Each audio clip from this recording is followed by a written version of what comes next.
As I welcome our friends and supporters to this, the 20th Honoring Mothers event, I send everybody a virtual hug, a hug of hope and solidarity. Solidarity because we together have been through some very tough tests of endurance. When it all began, when we thought that it was just a few days, then a few weeks, and then the weeks turned into months, and then soon enough we were at the year anniversary, and we're still at it. But we did it in the company of each other, even if from a distance.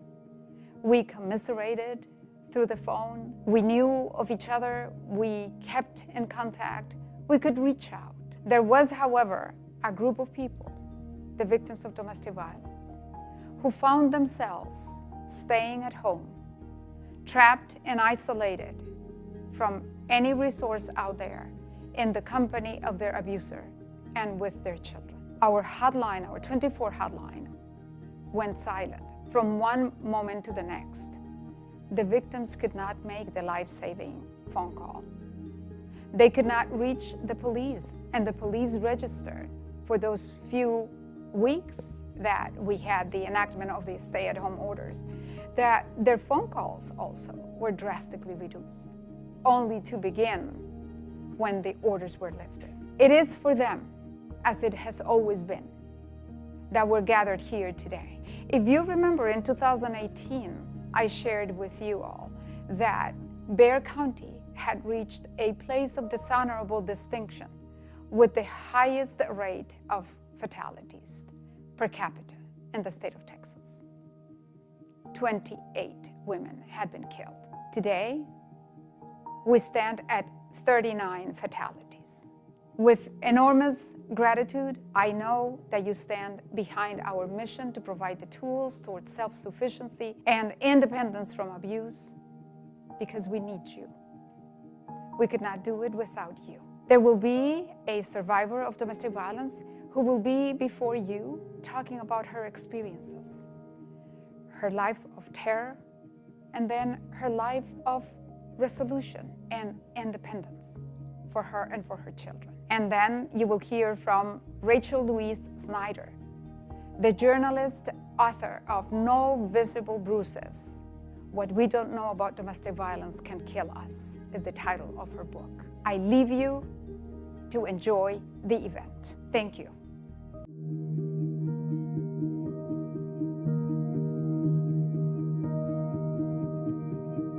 Good morning. Good morning. Elizabeth. What a glorious day, isn't it? Yes. So yes. It's like beautiful. If it was, as if it was ordered Yes. for us to have this conversation. Thank you for your strength. Thank you for agreeing to have this conversation that may not necessarily be easy, but I sincerely appreciate the reason why you're doing it. You want to convey a message to anyone out there that may be hearing this exchange this morning, so that they may learn from your experience. It's wonderful to see you in a better place today. Thank Right, you. It's right. wonderful to see you. So that necessarily was the case some time ago. Right. Can you share a little bit of what you went through? And of course, please, we can stop if at any point it becomes too uncomfortable for you. Okay. Okay? So I entered into a domestic violence relationship. You know, it started toward the end of 2016, early 2017. You know, and it just literally every category that there is, the physical, the financial, the emotional, the isolation, using children, all of it, I almost lost my life. And my, kids, my son at the time, they were, 7, 3, and 7 weeks the day that we got away. And my 7-week-old got his head put into the wall by the abuser. He caught us leaving as I was trying to escape, and it was a plan I had in motion for months. I had tried to escape twice before, but there was nowhere for me to go. There was nowhere I could think to be able to go. I was not allowed access to a cell phone. I was not allowed access to speak with anyone. So trying to make those plans is very hard. He had taken all of my identification. So where do you go? How do you buy a plane ticket? How do you buy a bus ticket? How do you, anything, So the day that he caught us leaving, my baby, the 7-week-old, he got his head put into a wall, and by the grace of God, he's good.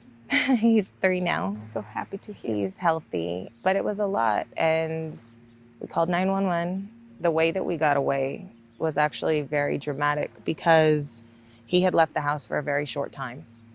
He never left me alone. I could not even go to the bathroom by myself. So he had left. He was concerned about the police. He was on drugs. So he started hallucinating. And I played along with it because I saw my out. So he, do you see those cars? They're watching me. And, I was like, yeah, they probably are. I think it's your probation officer. And he got scared. So he left. And the second he left, I ran next door to the neighbor. I begged her to borrow her cell phone. The only phone number I had memorized was my cousin's. And I called her and I told her, I need you to come and get me now. This is my address. And I'm going. I have to go. I found a shelter. They'll take me, but I have to go. And you have maybe like a 30-minute window to come and get me. And she goes, okay, I'll be there. She was coming from Bernie. So I started packing everything, moving everything outside. And I called, my 7-year-old was already elsewhere because I knew I was going to be trying to go. My 3-year-old, I called his grandpa to hurry and come and pick him up. It was going to be easier to get away with one child than all 3. My 7-week-old was my abuser's biological child. And I didn't have anywhere to put him, but it would be easier to run off with him. So I started moving everything outside. I didn't even know what time it was because, like I said, I wasn't allowed to have a phone. We didn't have clocks. We didn't have TVs, nothing. I wasn't allowed access to the outside world. So it was right around traffic time. He caught me trying to leave. He caught you? He caught me because I was stacking things outside of the back door. My cousin was going to go through the alley. That was the plan we had had for months because I would only get to talk to her 2 minutes here, 5 minutes there. But anytime I was around a phone and he ran to the bathroom, I called her, okay, this is what we're gonna do, and then hang up. She knew not to call back. So I was putting everything by the back door. He caught me, tried to snatch a baby from me, strangled me, stabbed me. I mean, everything. I lost consciousness for, I don't even know how long. I came to. It was a lot. And it's kind of like when you're in that abuse, you have to leave your body to survive. So now, I think about it and it's kind of like it's like I'm watching from above, And I got the baby out of his arms and I was bleeding everywhere. He had bitten me. I mean, I still have scars everywhere on my body. I was bleeding everywhere. I grabbed the baby and I ran out to the street, and I cannot explain to you the oh thank God moment, because about 2 blocks down, my cousin's car, and she saw me in the street and she sped up and I ran toward her. She threw the door open and I literally jumped in the car as it was moving. She circled around the block, called 911 because I told her he just put the baby's head into the wall. Called 911 and she goes, well, where do you want me to have 911 meet her? I said, wait up here. There was a school. I told her, wait up here at the parking lot. We'll see the ambulance come by and call them to this address because they're going to send the police too, and I want him in prison. We got there. Of course, he had run. He had taken off with my car and, my things and stuff. And they came, the detectives took pictures, the paramedics checked the baby. At that point, I was like, don't worry about me. I mean, I blood everywhere, strangulation marks on my neck. I'd been stabbed in my hip, and I'm limping. I'm like, don't worry about me, my baby, and the detective was just like a mother. Right. And the detective is like, we have to document this now because if not, we're never going to get him. So I told him, you have to hurry because if they take my baby to the hospital without me, he goes, I'll drive you there. I told him, no, I'm going with him. So they documented everything. They took pictures of the inside. The whole house was destroyed because he had chased me around the house. I had barricaded the front door, so he had pushed in like an AC unit to climb through. I mean, there was everything everywhere. It was awful. They took pictures of everything. They let me go to the ambulance. I went to the ambulance and they were like, all right, let's go. And they took us to the hospital. We were in the hospital for a few days. As soon as we got there, I, told the ER staff, I told them, I need you to call CPS. I asked them to. Most people don't, but yes. I asked them to. I told them, please call them. And they were like, well, because it's a head injury, we have to tell them anyway. I told them, but I need them here now. As an abuser, I knew he was going to use some manipulation tactics and stuff like that. I needed everything documented because I knew what my steps were going to be. So they came, they asked me what my safety plan was, and I told her I'm going to the battered women's shelter. And she was like, well, have you called? I told her, nope, I only know what I've been able to Google literally within 2 minutes because I don't have a device, but I need you guys to figure out how to get me there because I know that's the only place I'm gonna be safe.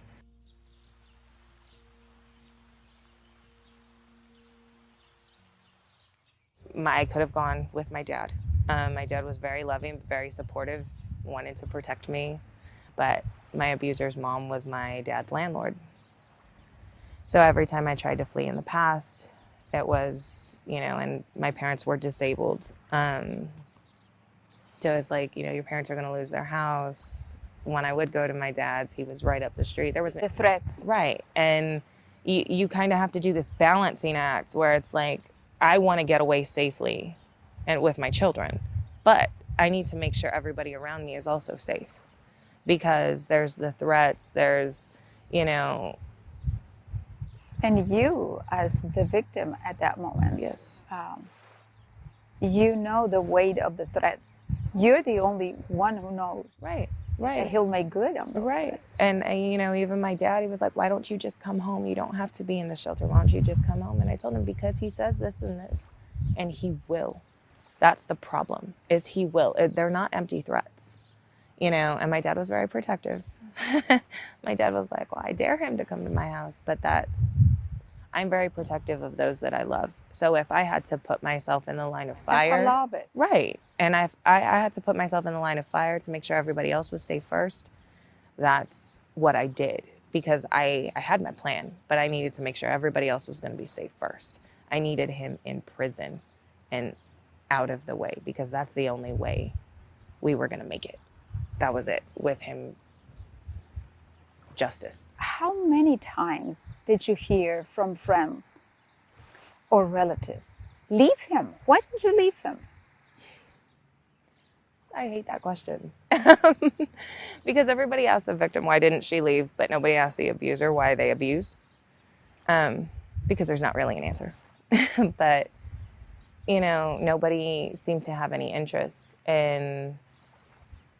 They ask you, why don't you leave him? But what they want to hear is, oh, you're right, I'm leaving. There's a process. So when I hit the point knowing that I had to leave, I was pregnant. Now I know the statistics, so I know why I was in more danger. Statistically, a woman is in more danger when she's pregnant. So when I was pregnant, the abuse was terrible. Prior to that, it was little red flags that I missed, because our society kind of coerces us to be like, you know, when he was like, stay home, take care of the kids, you know, I thought that's what you're supposed to do, right? I thought it was kind of like a gift. I got to spend this time with my children. That's how society coaxes us. There's these little red flags that you don't realize, because then the progression right of the abuse is so subtle. It's subtle. You don't realize it, because then he has all the money, but then he controls all the money, and you don't have to go anywhere because you're at home with the kids. So it's very subtle, the way that it happens. And you don't realize, the biggest thing with domestic violence is there's the element of power and control. You don't realize that they're taking power and control, because the way in which they pose it to you is they gift wrap it. Because I love you. Right. And then when they ask you the question, why didn't you just leave? Well, you didn't leave because it was subtle and you thought you were doing what you needed to do. And then once it got to this escalation level, there's a process. How do you leave when there's such a stress on identifying yourself, but he won't let you have an ID or a birth certificate or a social because he lost them?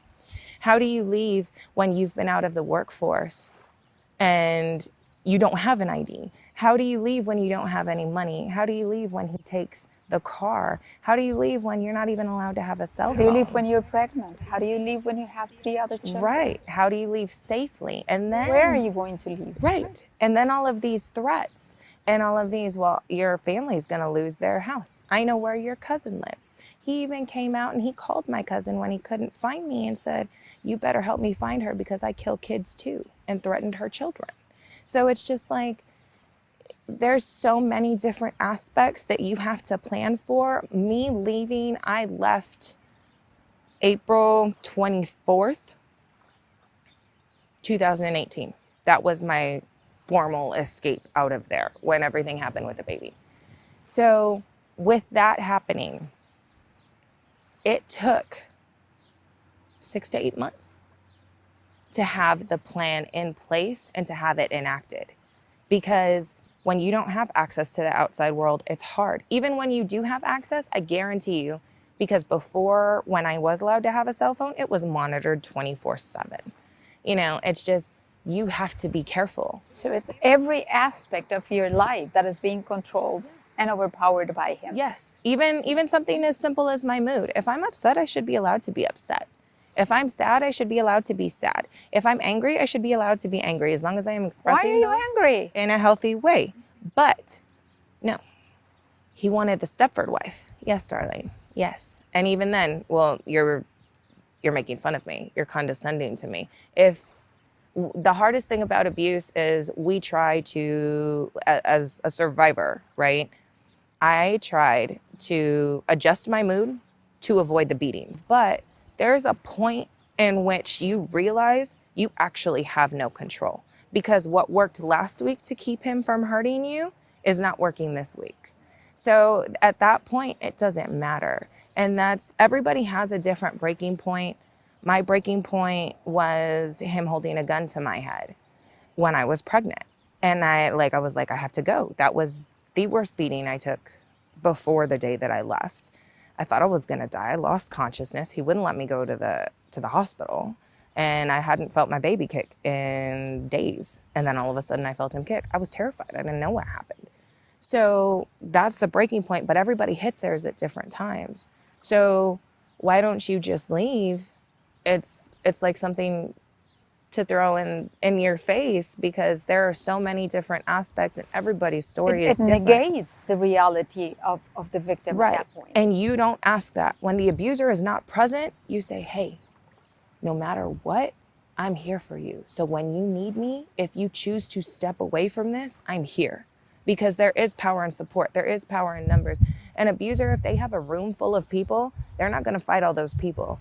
They abuse their victim. That's who they get their power and control from. If people band together, the community, if a victim knows that she can call local law enforcement and they will support her in moving, that they're not just going to take the abuser in and release him the next morning, or that they'll take him in at all.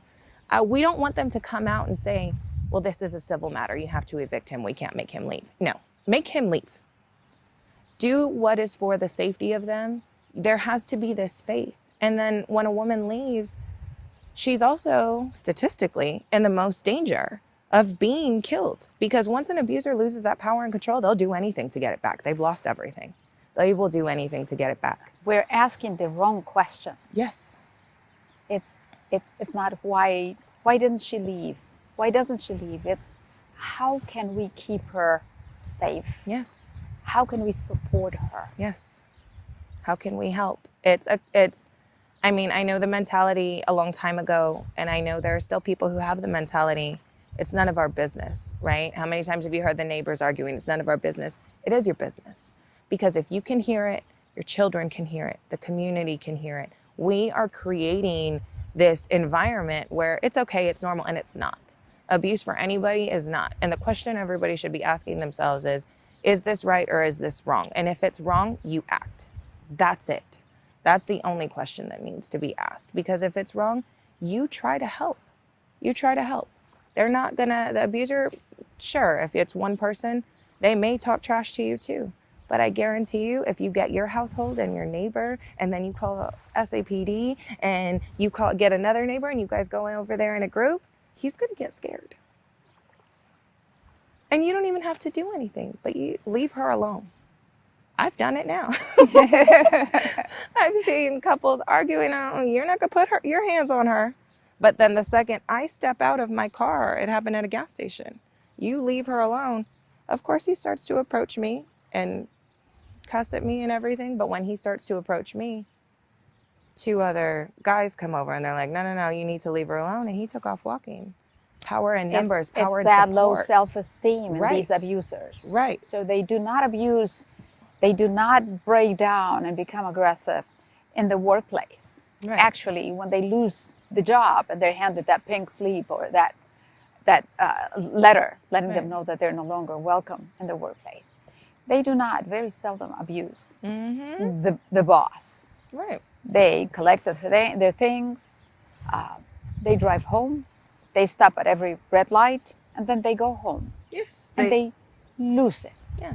They shift They blame. beat their wife, yes. They abuse their children. Absolutely. Yeah. Blame shifting. Yes. And there's so many different, so much stigma around abuse that it's just physical. I suffered terrible physical abuse. I did.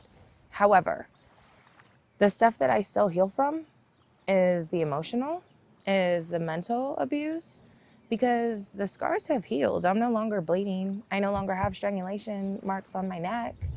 The stab wound is closed, but all of the emotional and the mental abuse and having to rebuild yourself and care for yourself and know that that's not something that was within your control.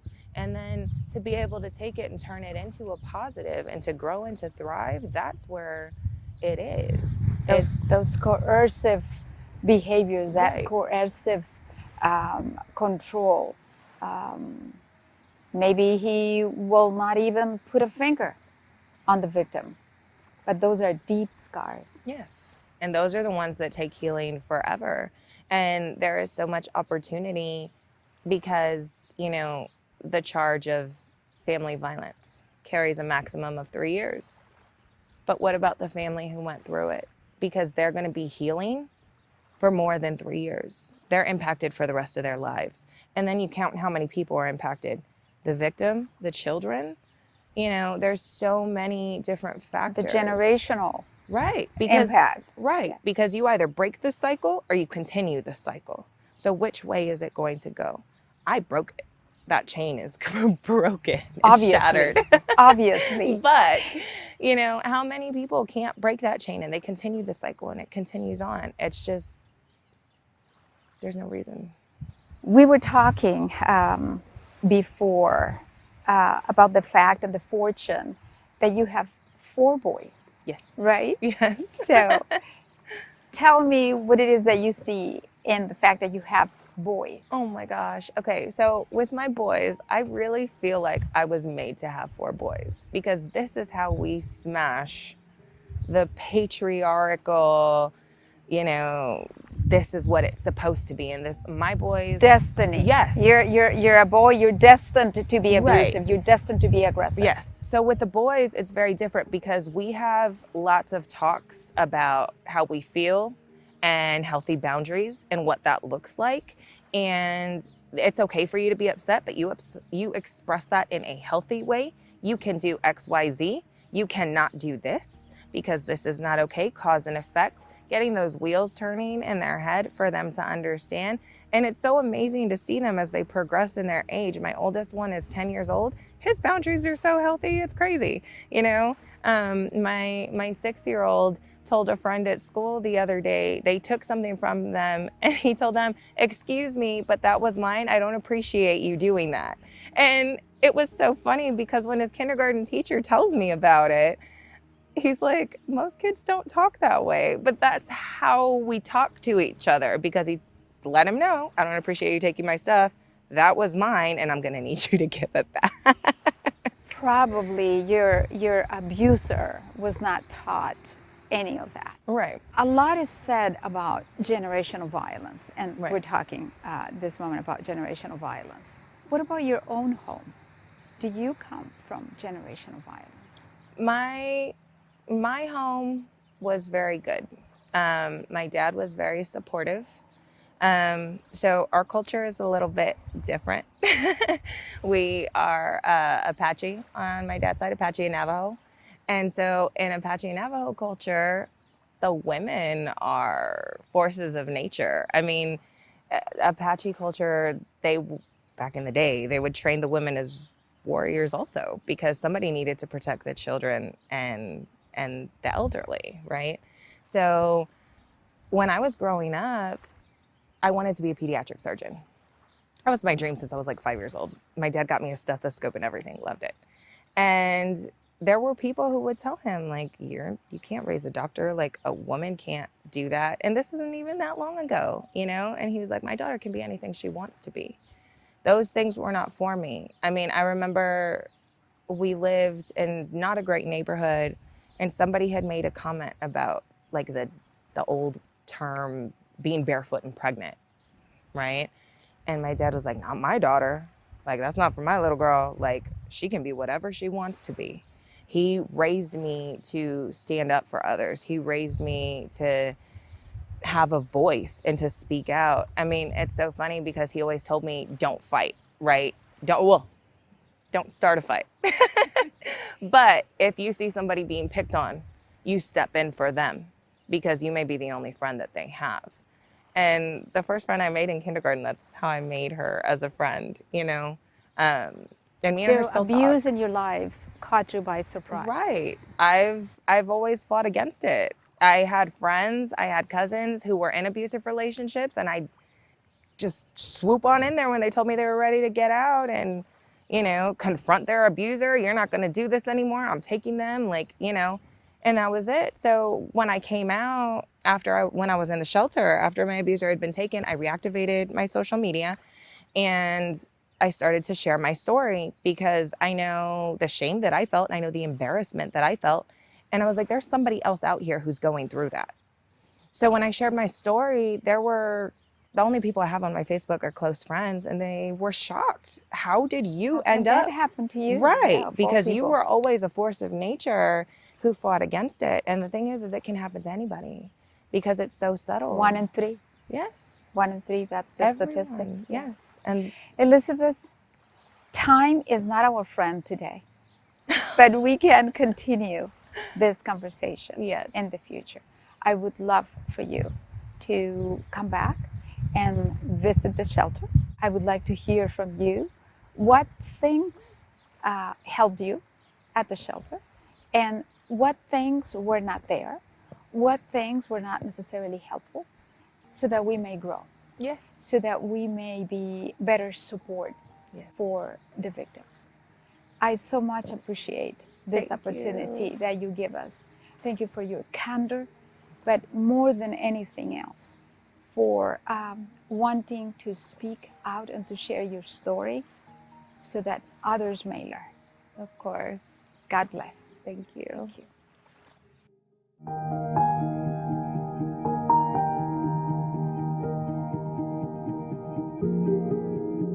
How fortunate to be the lucky daughter of Esther Wexler.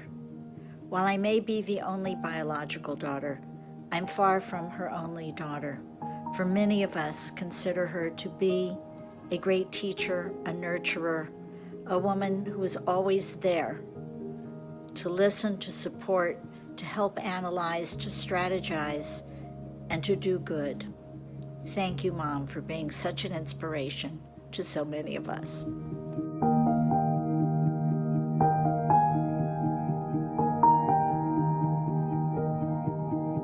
Rachel Louise Snyder, as a journalist, has traveled to more than 50 countries, covering stories of human rights, natural disaster, and war. She hosted the nationally syndicated global affairs series Latitudes on public radio, and her stories have aired on Marketplace and All Things Considered. Her print work has appeared in The New Yorker, The New York Times Magazine, Slate, Salon, The Washington Post, The Huffington Post, The Chicago Tribune, and The New Republic. Snyder lived in Phnom Penh, Cambodia for 6 years before relocating to Washington, D.C., where she is an assistant professor in the creative writing program at American University. Rachel is the recipient of numerous awards, some of them: New York Public Library Helen Bernstein Book Award for Excellence in Journalism, the Hillman Prize for Book Journalism, the Guggenheim Fellowship, finalist for Los Angeles Times Book Prize for Current Interest, finalist for National Book Critics Circle Award in Nonfiction, finalist the Kirkus Prize for Nonfiction, the J. Anthony Lucas Work in Progress Award. I am in awe. And thank you for being with us, Rachel. Thank you. Thank you so much, Marta. Yes. Time is not necessarily our friend today because I would love to keep you for more than 12 hours. No, I'm kidding. This is supposed to be 30 minutes, but even if we go over a little bit, I don't think it would matter too much.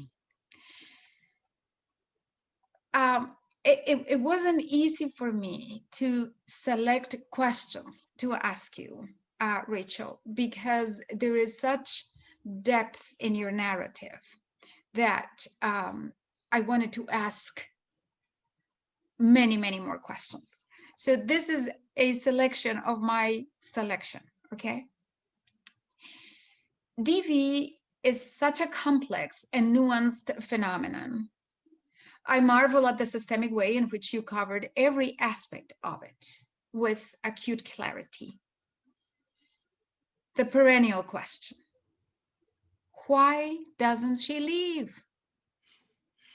Is one of those aspects which you explained so well. So for our friends in the audience who have perhaps not had the opportunity to read No Visible Bruises, Rachel, why doesn't she leave? Why?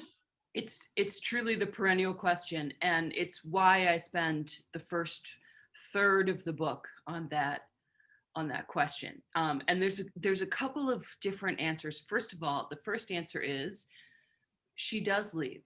She leaves all the time. But leaving is not a suitcase packed at the door, headed out to, Vegas for the weekend or whatever. Leaving someone who is a danger to you is a very careful set of background maneuvers. In my book, I talk about a woman named Michelle who did things like secretly put the house, they were renting her father's house. She secretly put the house in her name so that someday she could legally get her husband out of the house. He didn't ever learn that. She was not allowed to work. He wouldn't allow her to work. So she was taking classes at school, hoping to earn her degree so that she could someday afford to raise her children. This is what leaving looks like.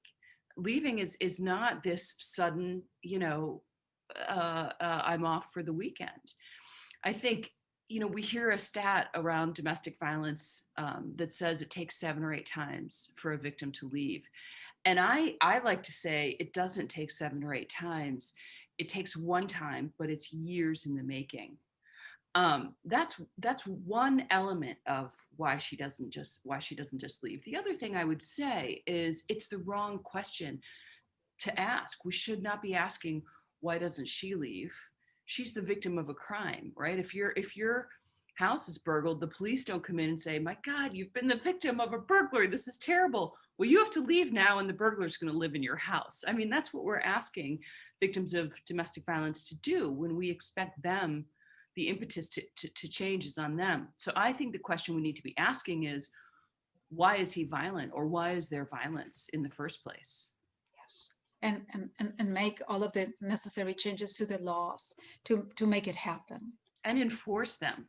Yes. We have a lot of laws that yes, there are a few of those that just rest in the books and not much happens. Mm-hmm.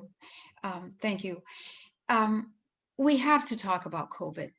And in our conversation yesterday, towards the end, you needed to leave, I needed to leave, and you said something related to the ramifications of COVID. And we parted, we said goodbye, I'll see you tomorrow.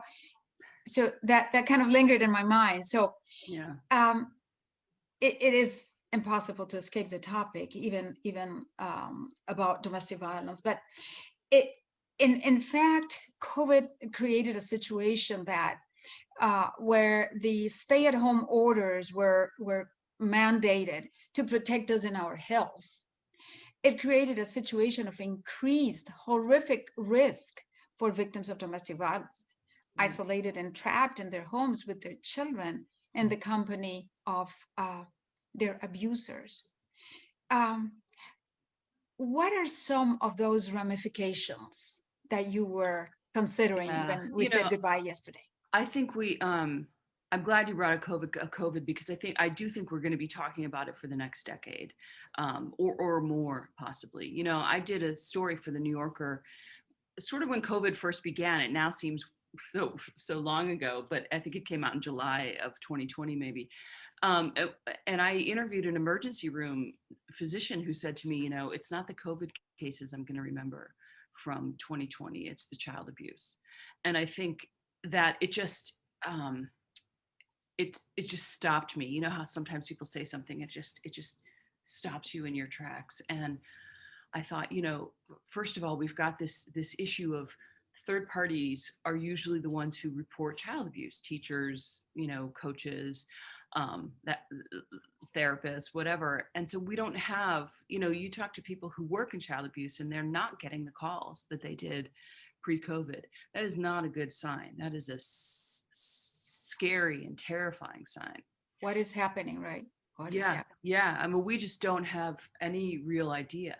The other problem, of course, is that we know from research that the number one predictor of future victims and perpetrators of domestic violence are those who experience it in childhood.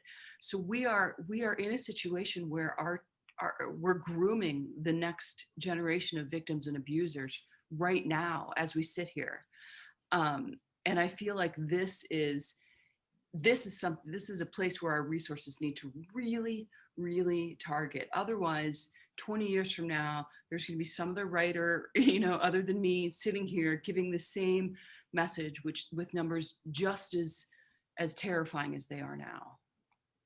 In fact, the majority of the victims that we see come through our doors with all of our residential and non-residential programs, Rachel, are children. The majority of the victims of abuse, you will agree with me, are not necessarily women, as right, as explosive as that statement sounds. Of course, they're not men, but children. Yeah, right. And what are the children of abuse from 20 years ago? They're the men in prison, they're the women in prison, they're the victims of domestic violence, they're the perpetrators. I mean, we know this.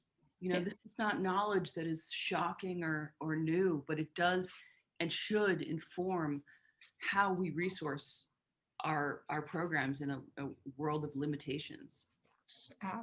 There is no debate around that one. And in fact, when I say domestic violence and child abuse coexist, and we should be talking about the two in the same breath, we should be addressing the two.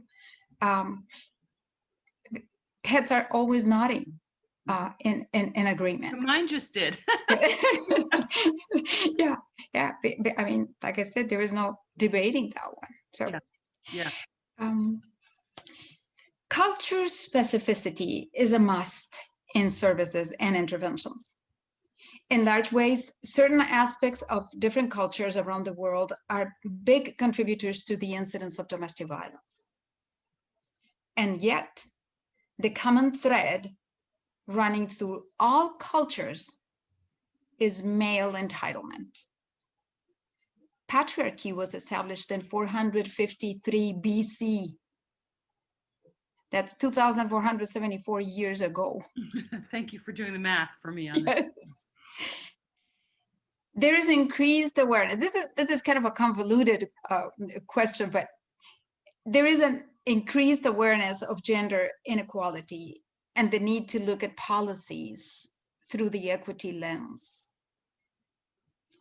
Can we arrive at change when deeply rooted stuff like patriarchy is still alive and well? What do you think? Yeah. Yes and no. I mean, I really think change in the world of violence is just like change in the world of addiction. The first thing is you have to want to change. An abuser has to want to change. A community has to want to change. A family has to want to change. So let's just agree on that one aspect of it. I not my next book, but the one after that. I like to plan ahead. I'm quite a planner.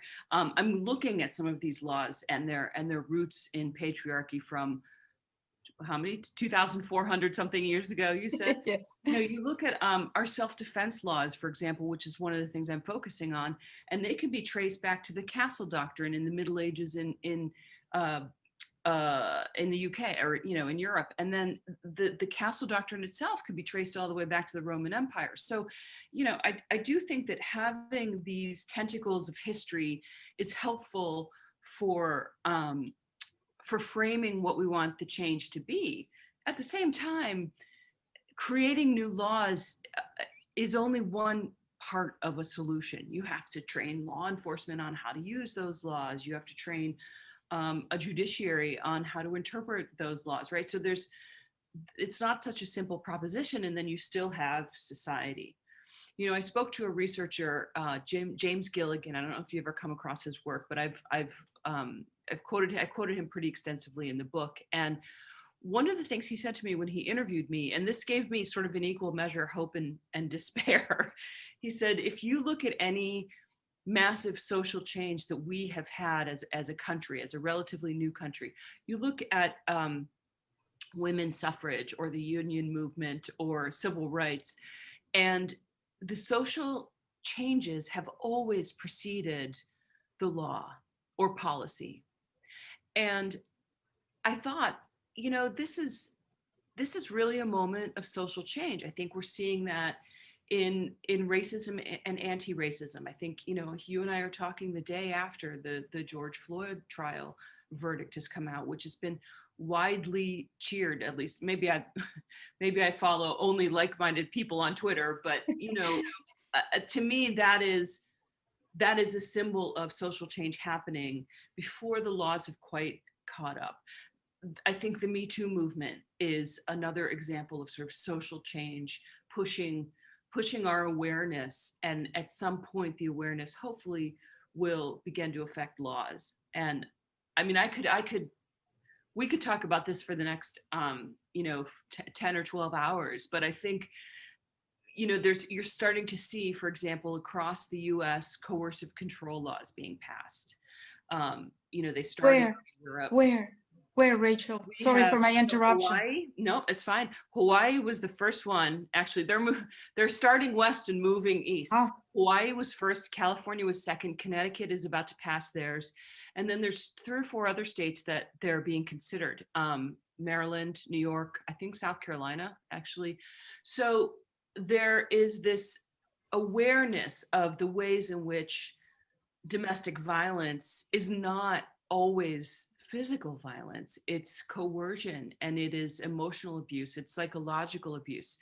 You know, for people who haven't read my book, there's a woman in the book whose husband, no one ever sees physical abuse between the two of them, but her husband brings home a rattlesnake and he keeps it in a cage in their home and threatens to put it in the shower with her or put it in bed with her if she does anything to get out of line.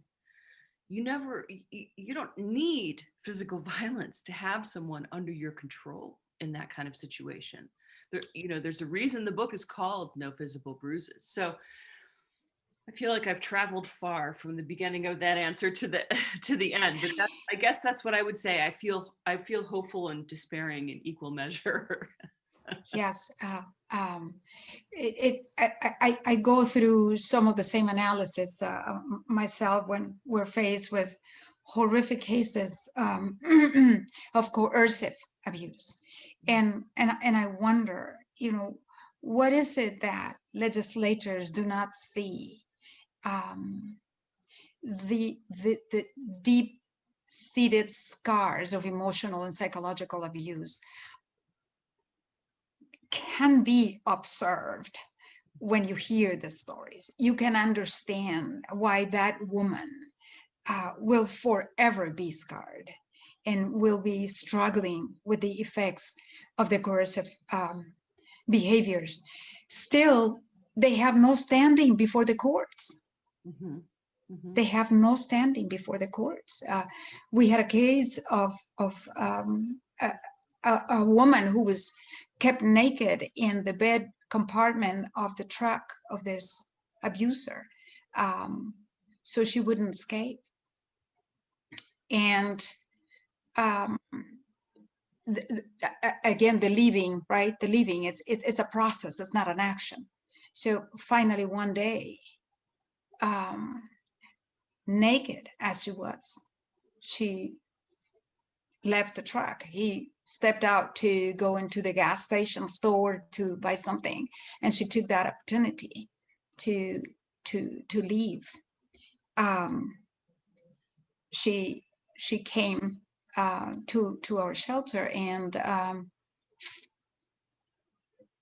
the scars, the psychological scars, Mm-hmm. and incredible. So it was difficult to arrive at the realization that her plea, her story had no evidentiary value before the courts. Oh my gosh. What happened? I mean, I don't want to throw us off track, but what Right. happened? There was no evidence of the emotional abuse. There was no evidence. And I don't want to, cover it in more extent, but we can talk about that. We can talk. Yeah.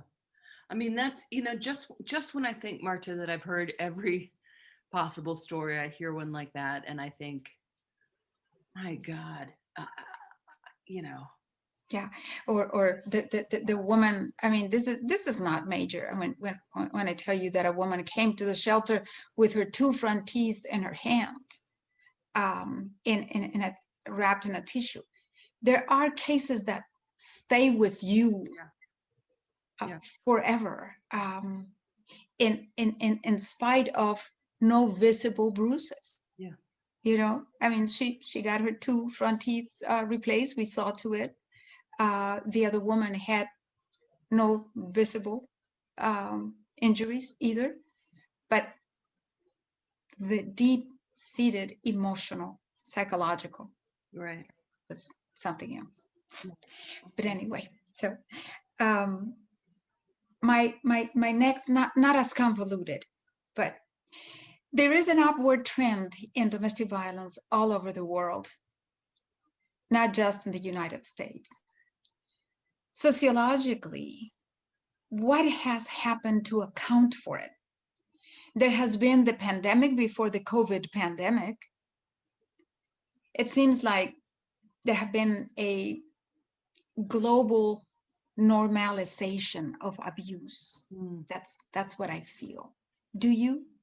And what do you think happened? Yeah, that's a tough question because I think in some ways it's always been normalized. And in fact, it's only now that we are really pushing back. And when I say now, I mean sort of at least in the US, the rise of the feminist movement, starting in the 60s and 70s. So my now has a kind of long, long tail to it. But I think countries like India, for example, which are more recent, I think there is this, to me, what feels like women really pushing back and gaining some ground against this. So some of it is that we are finally now understanding the magnitude of the problem.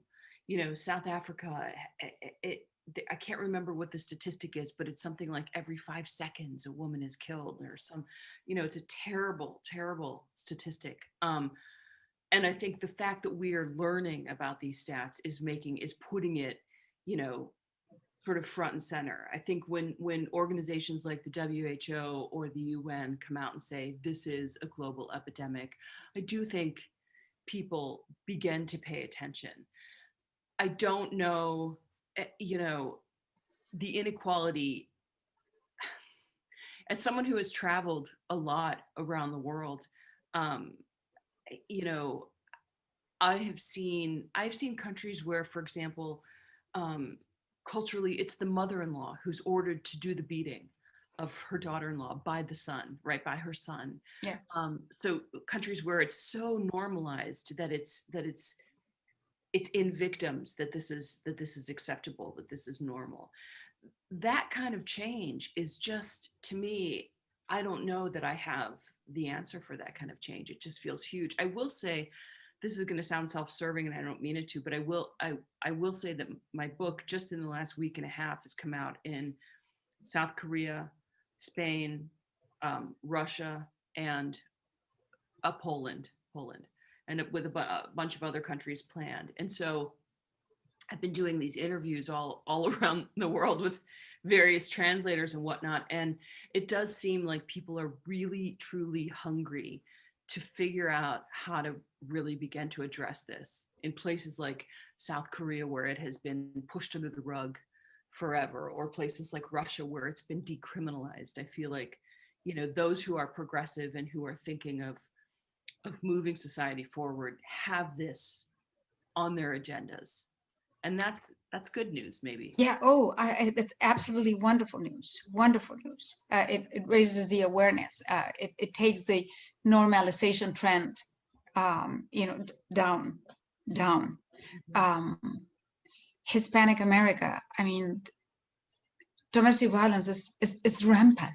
Is rampant. Yeah, I mean, Spanish, it came out in Spain, but it's going to be available all through Latin America, and which is fantastic because women who are Spanish speaking will have access to it. And I mean, some of this, I'm sure this is true of your experience, but some of it is like, if you are a victim of domestic violence, you really think you're alone in the world. You really are isolated in this very psychological way, often physically, but like, it feels like you're alone. Or sometimes if it's coercive control and there's not any physical violence or not much physical violence, you may have these questions like, is this okay? Is this whatever? And I feel like getting the language of, oh, there's a word for what I'm enduring. It's emotional abuse or it's coercion, and that's not okay, is really in itself empowering.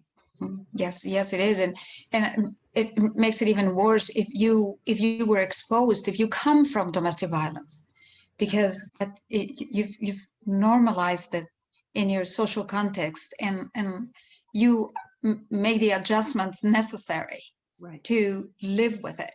Right. Absolutely. It is necessary, however uncommon, to hear the voices of the perpetrators. No visible bruises, you give them a voice. You amply discuss interventions. Please expand a little bit on. That was like going into Dante's seventh circle. The inferno.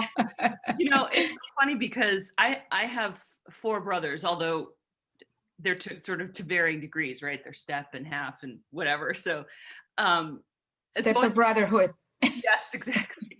So I thought I knew something about men. I thought, oh, well, they're all four of them are very, very different, and that's the gamut or whatever. And when I first walked into my very first Battered intervention class, which was outside of Boston,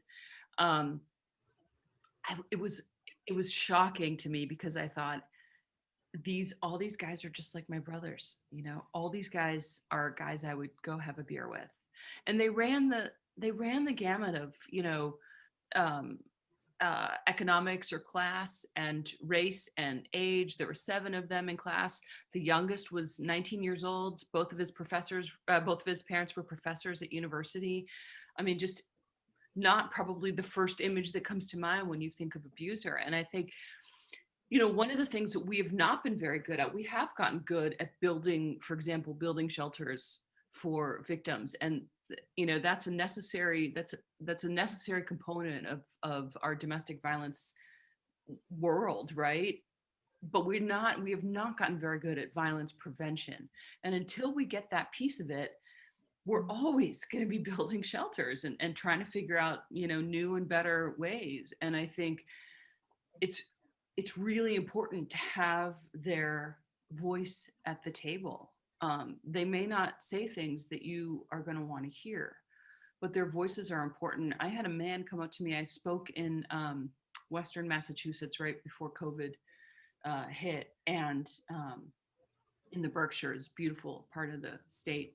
And I spoke at a huge theater, and afterwards I was signing books, and this big burly man, probably in his 50s, came up to me and he whispered and he said, I used to be an abuser, and it's been 20 years since I was an abuser, but he talked about the importance of my book, and he thanked me for putting their voices in there. And it was it's the only time that's ever happened to me, ever. And that one guy gives me hope. Just that one guy, right? That guy in Western Massachusetts in the Berkshires could change.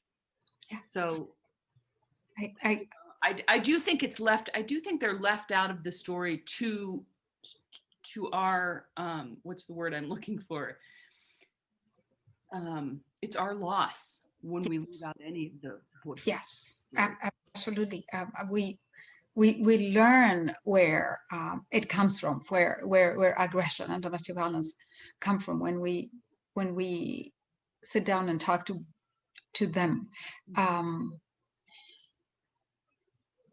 Domestic violence begins with them. If it wasn't for the perpetrators, there would be no victims. So it makes every bit of sense that we include them in our conversations and our explorations, and to try to understand domestic violence better. So, and I have a wild proposal, Marta, and I yes, say it every time I speak. oh, I love wild proposals. Yeah, someone's someday gonna be like, oh, we're gonna do that. So, we have this problem of domestic violence. We also have this problem of mass incarceration, and we have this problem where we're expecting victims to leave their homes, right? And what that means for anyone who may be listening is you pack up your children, and your children maybe can't go to school anymore, or maybe can't play on their soccer team anymore because now they're in a shelter that is secret. Or maybe the only shelter beds available are across the state, right? Or far away. Maybe they have to leave the family dog. Maybe they have an aging parent that they can no longer care for. These are the complications of shelter. My proposal is we no longer expect the victims to be the agents of change for domestic violence, and we take the abusers and we stick them in shelters and use programs that actually work for violence reduction. I love it. Someday someone's going to do it, right? There is a program like this. I'll tell you, there's a program like this in Israel. And they, I have not, because of COVID, I haven't been able to travel over there to research it, but it's in my goals, future goals. And the men live there for a minimum of 4 months, and they go to work every day. So they're still part of the economic lifeblood of the community. They see their kids on weekends, so they're still in their children's lives. And during the week after work, they take classes, they do group therapy and individual therapy, but then they take classes in gender education, house cleaning, childcare. It seems so innovative. Like, let's try that here. It is the answer to a question that I always have. And it's not a question, it's a statement, but I didn't have the other piece. I said we cannot continue to shelter domestic violence. I mean, we just cannot continue to do that. Yeah. And yes, focused on the disruption for the victim. Mm-hmm. The children, I mean, being at a children for victims of domestic violence, just the enunciation of that, it's damaging to the children. Sure. So I love it. Yeah. I love it. Talk to us, Rachel, about the intersectionality of domestic violence. Go ahead. I happen to think that we have mastered the science of creating silos around social issues. So we have the human trafficking silo, the substance abuse silo, child abuse silo, and there are no connectors between those silos. Yeah. If I was a farmer, I would be able to figure out the metaphor for actual silos, right? Like this one holds corn and this one holds wheat. But I'm not a farmer, so. But you're absolutely right. We have treated these as if they are separate problems, when in fact, one of the most amazing things that I learned while researching my book was that domestic violence is like the original canary in the coal mine. Domestic violence is the first line of violence for so many people. It's not always the first line of violence, but most often, right? If you have, I'm from Chicago originally, significant gang violence in parts of Chicago, right? There's also violence in those homes. So if you have homelessness, I now live in Washington, D.C., we have, pretty significant levels of homelessness. Parts of Texas do too. It's the leading cause, domestic violence is the leading cause of homelessness for women in this country. So anytime you look at a social problem that we are facing, from gender discrimination to homelessness to mass shootings, certainly, to financial and economic instability, you will find domestic violence. And it really felt like an aha moment. Like if we can address domestic violence, then we are addressing problems of mass incarceration, and we are addressing, I mean, I don't know if you do this, and maybe it's just my own, you know, pathology, but every time there's a mass shooting in this country, which is to say nearly every day, I wait for the domestic violence link. I wait. And I would say 80% of the time there is one. Of course, if not more. If If not, not more. absolutely. Yes. Right. Absolutely. And you know, you look at things like Newtown, Connecticut, with all those beautiful school children. Who was killed first? It was a domestic violence homicide. Killed his mother first, right? And all the way back to the very first shooting, which was in Texas, at the university, you know, University Austin. of Austin. Yes. Yeah, from the bell tower. Charles Whitman started with his mother and his wife the night before. People don't make those connections necessarily. So the statements that the news sometimes participate in creating a disjointed picture of all of those problems, right, and not connecting the dots. Mm-hmm. So yeah. May I ask a rather personal question? Sure. I'm in the middle of writing a memoir, which is my next book. So Yes, I got to get used to it. You mentioned that yesterday. Is there a chapter in your personal life that perhaps served as a preamble to No Visible Process? Because you explore it with such acuteness that I had to ask, where does that acuity come from? Well, I actually think the acuity doesn't come from my personal life. I'll answer that question. I swear I'm not shirking it, but I actually think, you know, I studied fiction writing in grad school. And one of the ways that I came to really understand domestic violence is that when you study fiction, you learn how plot works, right? And that plot isn't just a series of unrelated actions, like a car blows up and then there's a robbery or whatever. Like, it's cause and effect with escalation. And that's exactly what domestic violence is as well, and domestic violence homicide. So partly it was like, once I kind of understood in my own language, the language of story and of narrative, I was able to transfer that, I think, to some extent. My own life, there was situational violence in my home, what researchers would call situational violence, which is to say that there wasn't a pattern of violence, but my mother died when I was very young. My father got remarried. None of us got along. And there was a lot of slapping and hitting and, just this like instant, like I remember, throwing a phone at my father once, which maybe doesn't sound like a big deal, but in the 80s we had big phones, right? Oh, that's right. It was in that little cell. Some sweet little iPhone like we have today. I threw a phone at him and he just, had me up against the wall. That is not the same type of violence. I'm not making excuses for my father, but that's not the same type of violence as what I'm looking at. I would say, I was married for 16 years and my husband and I think we're very good friends now, but I would say we were both pretty verbally abusive. I raised my hand and, claim that. And it wasn't until I really started researching domestic violence that I put a name on that. And that I realized that I was just as guilty as he was of that. And then realized that we were sort of toxic together and we were better as friends and all that kind of stuff. But I've never, I think what those experiences did for me was enabled me to be a chameleon in a lot of situations that would make other people uncomfortable.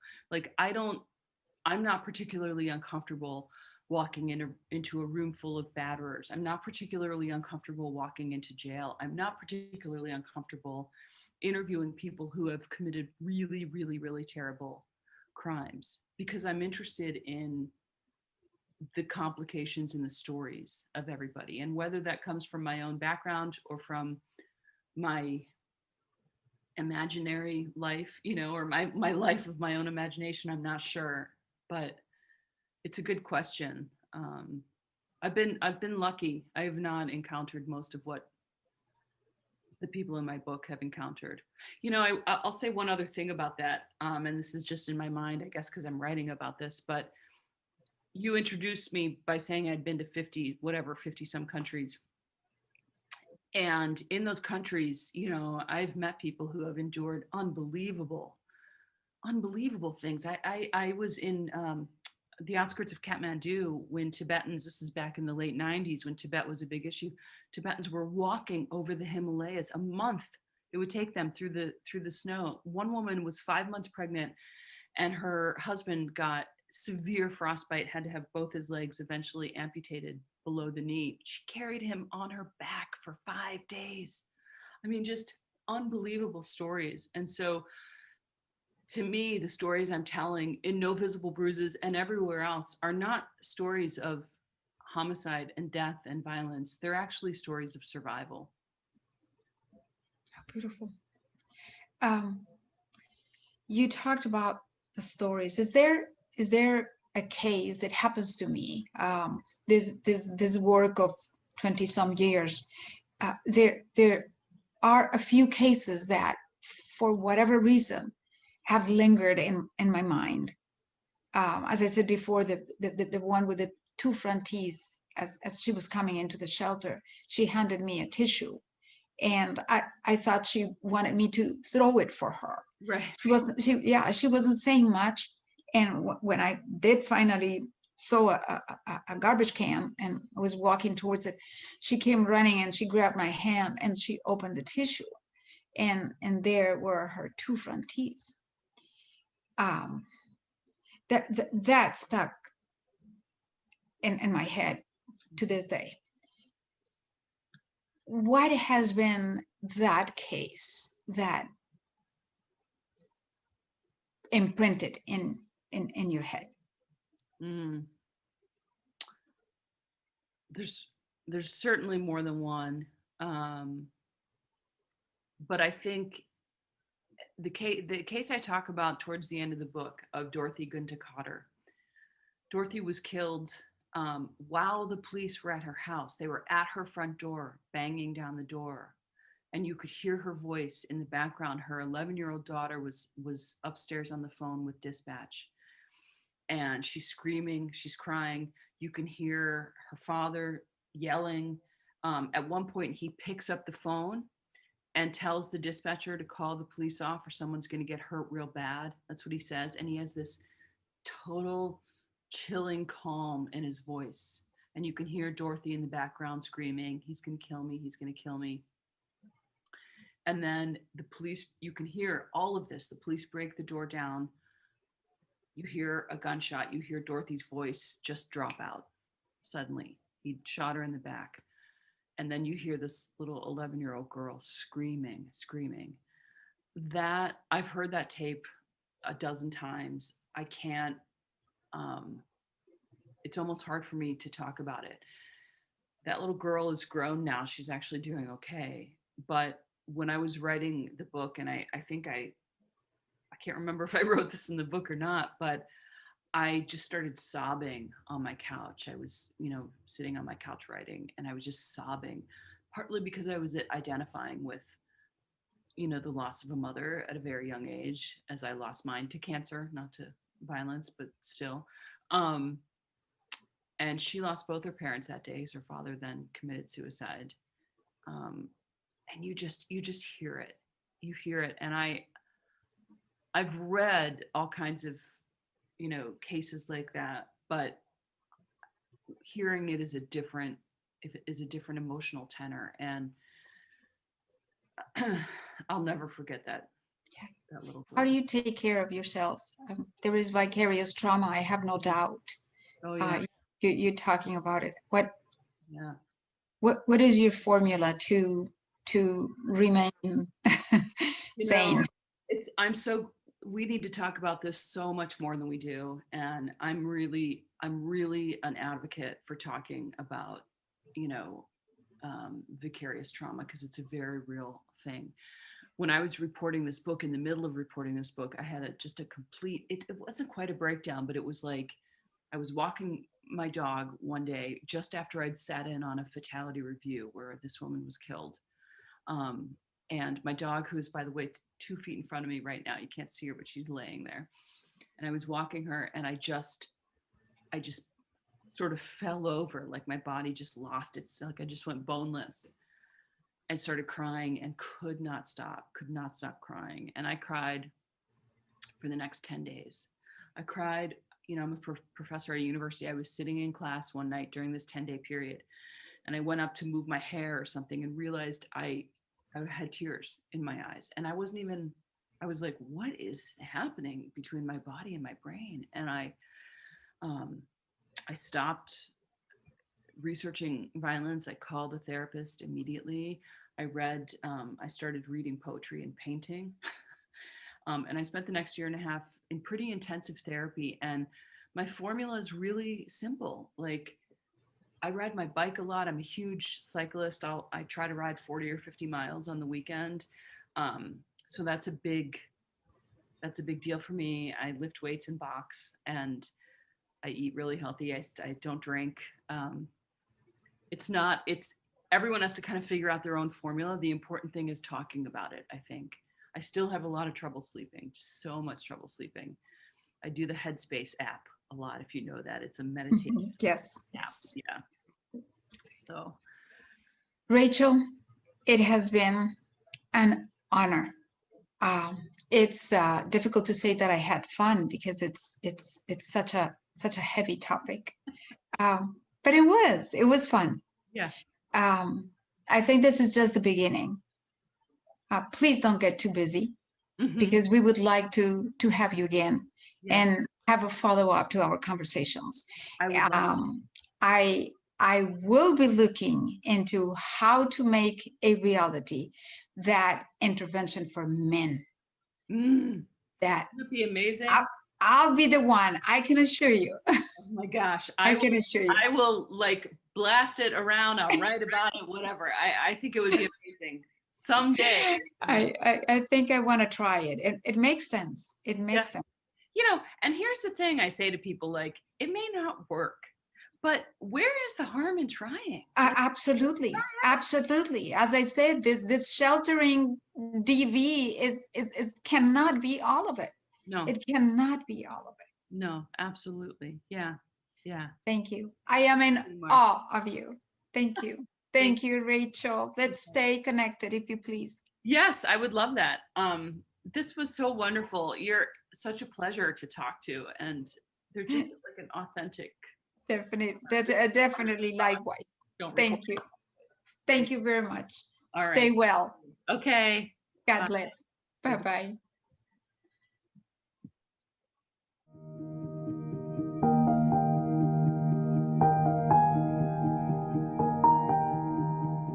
Thank you for being with us today. I hope that this event was to your pleasing, and that there was even an opportunity to learn a few things about domestic violence. Thank you to Elizabeth for her candor and her strength, and many thanks to our Rachel Louise Snyder. Thank you very much.